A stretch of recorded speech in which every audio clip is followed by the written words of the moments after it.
The Texas A&M Aggies have turned a corner with a new head coach and a bunch of new talent that I think could bring them the national championship that even Johnny Football couldn't bring. Sweet, bros, Texas A&M! You asked for it and we delivered. It's Fan Friday, and you, the fans, chose today's topic for Point of View. Don't forget to leave a comment down below. Let me know which college football team you think could be a dark horse contender for the college football title. There's a lot of options depending on how you define dark horse. The Aggies barely even cracked the top 20 in odds to just make the college football playoff. I understand the past decade has been disappointing in College Station, but this team is different. Of course, the biggest change of the offseason was the record-setting buyout of former head coach Jimbo Fisher after 6 seasons with the program. Duke head coach and former A&M defensive coordinator Mike Elko was selected to take his place, and that's such a home run hire that I don't think enough people are talking about.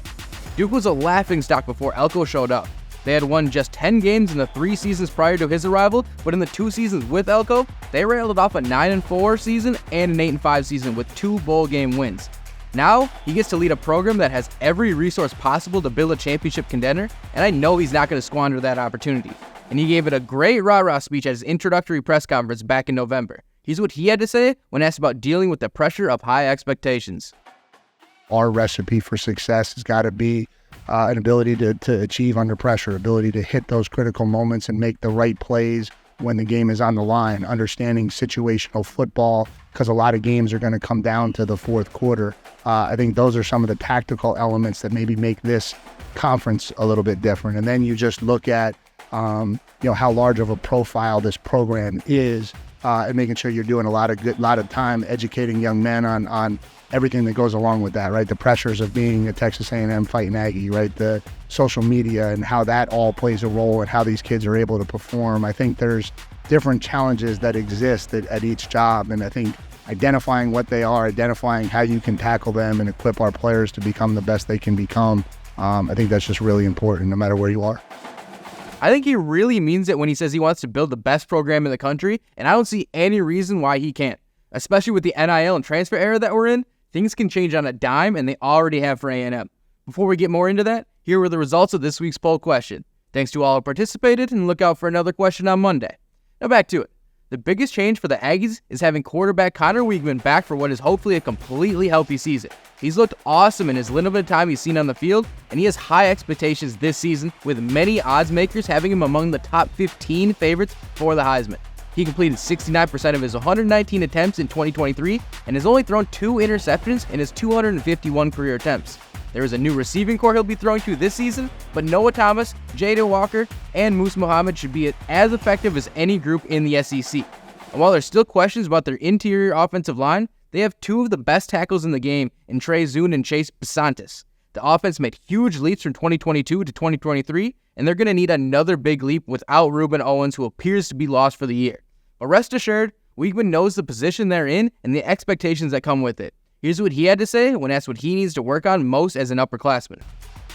I feel like I've been doing a pretty good job at it, but just this year in the whole, I wanted to be a better leader, be the voice on the offensive side, and just to step up and be that guy in the locker room, and I feel like I've done a pretty good job of that.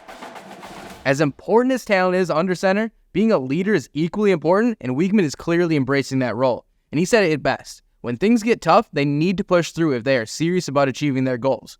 And I'm convinced that offensive unit will, but they only will go as far as their defense takes them. And that's always true when you play in the SEC. And after losing Walter Nolan into the portal, it's still a huge question they have to answer. But luckily, they grabbed Purdue's Nick Scourton, who should be able to replace Nolan's presence on the defensive line. He had 10 sacks and 15 tackles for a loss last season, and the Aggies are going to need that type of production or more if history tells us anything. Last season, the Aggies were 7-1 in games where they allowed 22 points or fewer, and 0-5 in games where they allowed more. And when they allowed 250 yards or less, they were undefeated. So when it comes to who needs to perform on defense to achieve the results they're looking for, I don't really have any worries with the front 7. It's the secondary that's been a problem, and Elko and his staff did their best to turn around this offseason with a ton of new transfers. But none of those transfers will matter if cornerback Tyrell Chappell can't show them the way. He's credited with 26 pass breakups and 2 interceptions with the Aggies while playing some fairly locked down defense considering the opponents. If he can remain locked down on one side, they should be able to piece together the rest of the secondary to compete with the best teams in the country. And all of that adds up to an extremely promising program that can make some real noise this season. And if I'm picking a dark horse contender to win it all, then I'm looking no further than College Station.